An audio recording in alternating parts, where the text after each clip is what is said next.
അങ്ങനെ സെൽഫിഷ് ആയിട്ടൊന്നും മനുഷ്യർ ജീവിക്കരുത്. ഇപ്പൊ അനീഷിന്റെ സാധനം his very selfish, very self centred. ആ പയ്യന് OCD ഉണ്ട്. ഓ അതാണ് അവന് സീറ്റ് മാറ്റി കഴിഞ്ഞാൽ അവന് പാനിക് ആകുന്നത്. പറഞ്ഞിട്ടുണ്ടോ ആളത്? എന്നോട് പറഞ്ഞു. ഓക്കെ. OCD ഞാൻ പറഞ്ഞില്ല.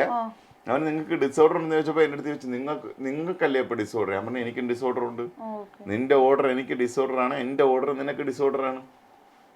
സീറ്റ് മാറിക്കഴിഞ്ഞാൽ വിഷയമാണ്. ഞാൻ ചോദിച്ചു ഈ ബിഗ് ബോസിനകത്തുള്ള മുഴുവൻ സാധനം എല്ലാവരുടെയും അല്ലേ? പിന്നെ ഹൂ അറിയോ? അതുകൊണ്ട് ഞാൻ അവിടെ ചെന്നിരുന്നു. അപ്പൊ അവന് കുഴപ്പമൊന്നുമില്ല. അപ്പൊ എൻ്റെ അടുത്ത് പറഞ്ഞ് ഞാനൊരു കാര്യം പറഞ്ഞാൽ നടന്നില്ല, എനിക്ക് ഭയങ്കര ഇറിറ്റേഷൻ ആണെന്ന് പറഞ്ഞു.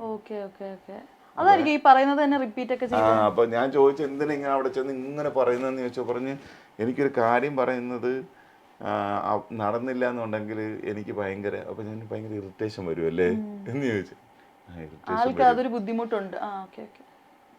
അപ്പൊ ഞാൻ പറഞ്ഞു അനീഷ നിന്റെ ഓർഡർ ബാക്കിയുള്ളവർക്ക് ഡിസോർഡർ ആണ്, മനസ്സിലായോ? അത് നീ ഐഡന്റിഫൈ ആയിട്ട് നീ ചേഞ്ച് ചെയ്യാൻ ശ്രമിക്കുന്നു പറഞ്ഞു.